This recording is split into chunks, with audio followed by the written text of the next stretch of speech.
والشمس وضحاها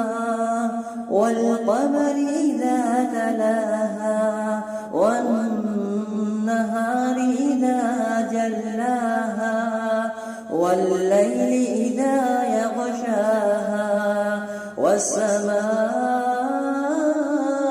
وما بناها والأرض وما طحاها